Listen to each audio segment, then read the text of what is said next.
नमस्कार, आप देख रहे हैं गांव लहरिया न्यूज। मैं हूं आशीष कुमार। बात करें उत्तर प्रदेश की सियासत की तो प्रतापगढ़ इसमें पूरे उत्तर प्रदेश में एक चर्चा का विषय बना हुआ है। चर्चा का विषय इस बात को लेकर के कि रघुराज प्रताप सिंह राजा भैया ने आखिरी समय पर जो सियासी पैंतरा दिया है उससे कहीं ना कहीं भारतीय जनता पार्टी चारों गाने चित हो गई है। तो अन्य पार्टियों के लिए एक लूट मचाने वाली एक अवसर सा हो गया है। जनसत्ता दल के जो कार्यकर्ता हैं उनको खुली छूट मिल गई है। वो अपने मनपसंद के प्रत्याशी को वोट दे सकते हैं, उनके समर्थन में प्रचार प्रसार कर सकते हैं। ऐसे में तरह तरह की अफवाहें, तरह तरह की चर्चाएं जो है उनका बाजार गर्म है। कोई कहता है कि राजा भैया ने सपा के समर्थन का ऐलान कर दिया, तो कोई कहता है कि भीतर खाने से भाजपा का भी समर्थन करेंगे, तो कोई कहता है कि कुछ और। ऐसे में क्या है सही सूचना, क्या है सही सटीक जानकारी? हम राजा भैया के सबसे खास जो युवा नेता हैं जिला प्रतापगढ़ के, जिनको आप अक्सर देखते होंगे, डिबेट में भी देखते होंगे और राजा भैया के काफी करीब माने जाते हैं, युवा राजनीति से ही राजा भैया के साथ जुड़े हुए हैं। हमने मामले की वास्तविकता क्या है, पूरा क्या मामला है, राजा भैया का क्या इशारा है, इसको समझने के लिए, जानने के लिए गांव लहरिया के कार्यालय पर आमंत्रित किया है। दिनेश तिवारी जी, आपका बहुत बहुत स्वागत है। धन्यवाद। आपके कार्यालय में आकर बहुत अच्छा लगा। गांव लहरिया चैनल पूरे प्रतापगढ़ में एकदम छा गया है, चारों तरफ आप लोगों की बातों को दिखाते हैं। छाए तो इस समय राजा भैया है पूरे प्रदेश में। जैसे राजा भैया जी छाए हुए हैं वैसे आप भी, आपका गांव लहरिया चैनल भी मतलब एकाएक पूरा समीकरण ही बदल दिया। चर्चा कहाँ, बिल्कुल ये था राजा मदद करेंगे भाजपा को, मोदी जी से डर गए, योगी जी से, अमित शाह से डर गए, मामला सेट हो गया और राजा ने एक ऐसा पैंतरा मारा कि पूरी सियासत ही बदल गई। क्या कहेंगे आप इस बारे में? देखिए, उन्होंने कोई पैंतरा नहीं मारा।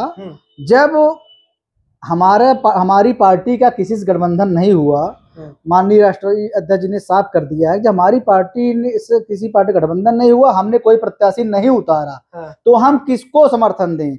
जिसको समर्थन दें, मान लीजिए वह प्रत्याशी जीत कर आए और जो हमारे समर्थक हों या जनता के उम्मीदों पर ना खरा उतरे तो जिम्मेदारी कौन लेगा? इसलिए नैतिक जिम्मेदारी ना उठा पाने के कारण माननीय जी ने सबको स्वतंत्र किया। जैसे कि आप देख लीजिए, प्रतापगढ़ के प्रत्याशी और जो सांसद थे वर्तमान और कौशाम्बी के सांसद, जनता में इनकी नाराजगी है, अंडर करंट बहुत ज्यादा है।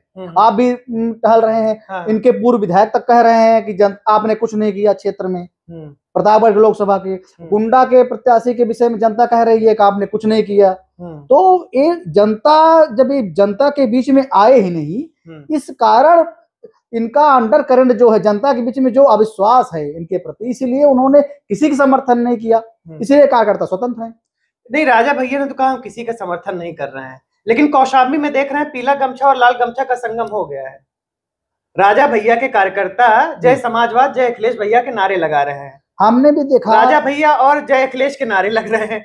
ऐसे में क्या मतलब भीतर खाने में क्या? देखिए, जब उन्होंने स्वतंत्र कर दिया तो जो भी प्रत्याशी, सपा के प्रत्याशी पुष्पेंद्र सरोज ने उसको पकड़ लिया। वो गए समर्थकों के पास, उन्होंने समर्थन मांगा, वहां के समर्थकों ने समर्थन दे दिया। अब बीजेपी समर्थक प्रत्याशी पीछे रह गए, वो उनकी गलती है। अच्छा, वो उनकी गलती है, वो जाते समर्थक चाहते, क्योंकि सारे समर्थक तो एक मत है। बीजेपी के प्रत्याशी ने अप्रोच नहीं किया कि राजा भैया हमें समर्थन दे दीजिए? राजा भैया से समर्थन किया, लेकिन जब राजा भैया ने फ्री हैंड कर दिया, कार्यकर्ताओं को छोड़ दिया, कार्यकर्ताओं को छोड़ दिया, कार्यकर्ताओं के पास जाना चाहिए था। कार्यकर्ता राजा बन गए। हाँ, कार्यकर्ता राजा है, कार्यकर्ता के पास जाए भाई। कार्यकर्ता और जनता ही राजा है, ठीक है? कार्यकर्ता और जनता ही राजा है। में सपा के प्रत्याशी दावा कर रहे हैं पूरी जनसत्ता हमारे साथ है।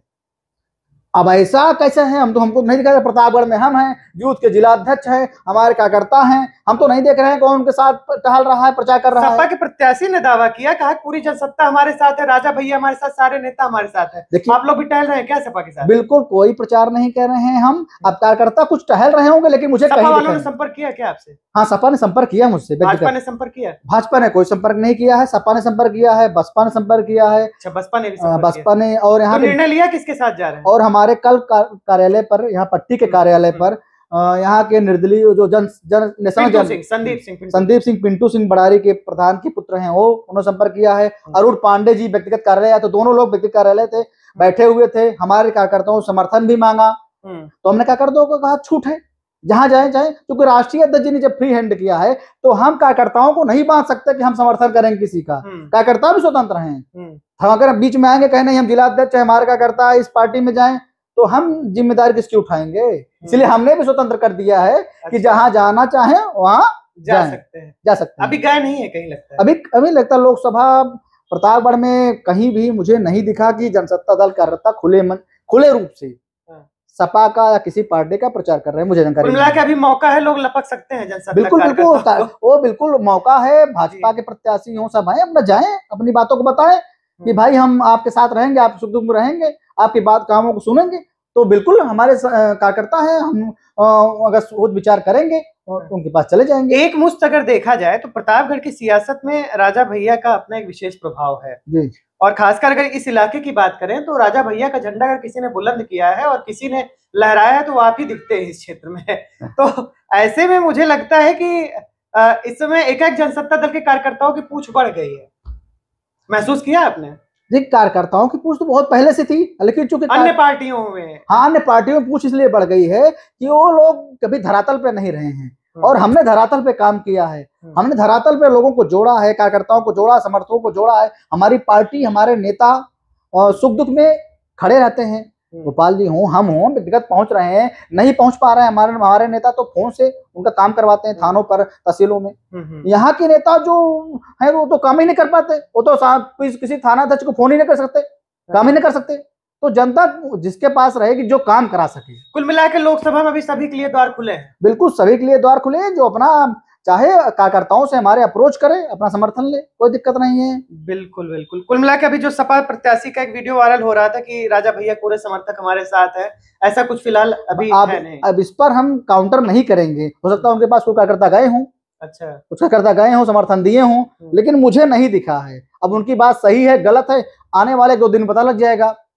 अच्छा दिनेश जी, ये बताइए, ये तो हो गया कार्यकर्ताओं के समर्थन की बात, लेकिन राजा भैया जिनका सिक्का पूरे देश में चलता है, जिनका नाम चलता है, अभी हाल ही में एक केंद्रीय मंत्री है अनुप्रिया पटेल। अनुप्रिया पटेल का एक वीडियो बड़ा वायरल हो रहा है जिसमें राजा को उन्होंने सीधे टारगेट किया है कि अब लोकतंत्र में राजा रानी के पेट से नहीं पैदा होता, ईवीएम से पैदा होता है। इस बारे में आप क्या कहेंगे? वो केंद्रीय मंत्री हैं, पढ़ी लिखी हैं, उनको ऐसा बिल्कुल नहीं बोलना चाहिए था। इसका मतलब है कि वो अपने आप को राजा मानती हैं या रानी राजकुमारी मानती हैं, क्योंकि अगर ईवीएम से पैदा होने वाली बात है तो ईवीएम से वो भी पैदा हुई हैं। ईवीएम से वो सांसद बनी है, सांसद से मंत्री बनी है। और हमारे देश के प्रधानमंत्री और देश के मुख्यमंत्री अपने आप को प्रधान सेवक कहते हैं।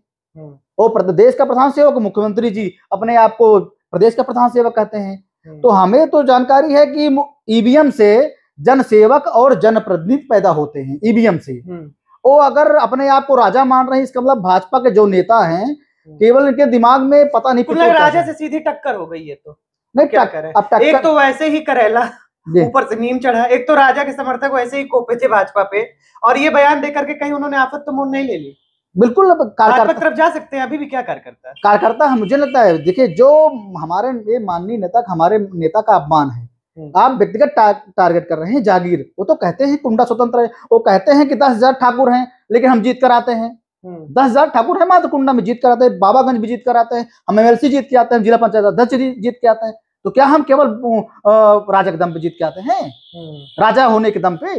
वो अपने कामों के दम पे, वो राजा नहीं है। लोगों के इंसाफ परस्त हैं, उनका काम करते हैं, उनके बीच में रहते हैं, इसीलिए जीत के आते हैं। अब उनका ये कहना कि ईवीएम से नहीं पैदा होते, बिल्कुल राजा पैदा होने बंद हो गए हैं।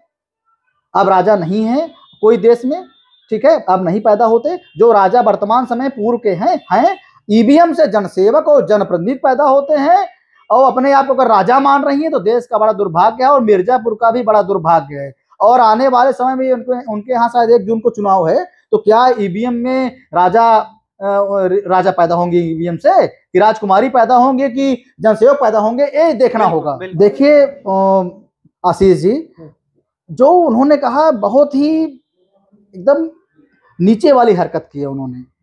ये इतना घटिया बयान नहीं, कहने का भाव उनका कुछ और भी हो सकता है। नहीं, कैसे बयान हो सकता है? इसका मतलब राजा भी ईवीएम से आए हैं, जीत कर, वो भी जीत कर आई हैं। तो इसका मतलब ईवीएम से क्या वो राजा हैं, अपने आप को अपने आप राजा मानती हैं, राजकुमारी मानती हैं। हो गया इस मुद्दे पे आप पड़े हैं। फिलहाल ये बताइए कि आगे की क्या प्लानिंग है? देखिए आशीष जी, हम इतना कहना चाहेंगे, माननीय केंद्रीय मंत्री अनुप्रिया पटेल जी ने जो कहा बिल्कुल भी निंदनीय है, और पटेल समुदाय भी इस बयान को पसंद नहीं कर रहा है, और पटेल समुदाय बहुत ही शांतिप्रिय जो है वह कम्युनिटी मानी जाती है, वह उनको इस बात का जवाब जरूर देगी। पटेलों की तो बहुत बड़ी नेता मानी जाती हैं अनुप्रिया पटेल। तो किसी एक वर्ग के नेता से कोई आप नेता नहीं बन सकते हैं, किसी एक वर्ग से कोई नेता नहीं बन सकता है। वो अपने, उन्होंने गलत कहा है। भविष्य में आने वाले चुनाव में उनको पटेल ही इस बात का जवाब जरूर देंगे। आपका कहने का मतलब है कि पटेल इस बार अनुप्रिया पटेल के साथ नहीं जाकर इसके क्या नाम है, सपा प्रत्याशी के साथ जा सकते हैं? किसी के साथ जाएंगे, लेकिन इस बयान से सारा समाज आहत है कि आप किसी व्यक्तिगत को टारगेट कर रहे हैं, और ईवीएम से बता रहे हैं रानी के पेट से नहीं पैदा होते तो राजा, तो जो है ईवीएम से जनसेवक पैदा होते हैं, जननेता पैदा होते हैं, जनप्रतिनिधि पैदा होते हैं, ईवीएम से राजा नहीं पैदा होते हैं। बिल्कुल बिल्कुल बिल्कुल दिनेश जी, आपका चूंकि बड़ा व्यस्त समय है, ऐसे में जनसत्ता दल के कार्यकर्ताओं की पूछ बहुत बढ़ गई है जिले में, तो हम आपका ज्यादा समय नहीं लेंगे। फिलहाल आपने कुछ मुद्दों को क्लियर किया कि ऐसा कुछ नहीं है कि समाजवादी पार्टी को ही जनसत्ता दल के समर्थन कर रहे हैं, या बीजेपी में जा रहे हैं, बसपा में जा रहे हैं। कार्यकर्ताओं के लिए पूरा अवसर है, पूरा अपनी पसंद के नेता को चुनने का पूरा एक अवसर है। बिल्कुल पूरा अवसर है, जो नेता उनसे संपर्क करें, उस हिसाब से अपना प्रचार करें, वो जिम्मेदार होंगे। मेरी जिम्मेदारी नहीं होगी, ना राष्ट्रीय अध्यक्ष की जिम्मेदारी होगी। बिल्कुल बिल्कुल। गांव लहरिया को आपने समय दिया, आपका बहुत बहुत धन्यवाद।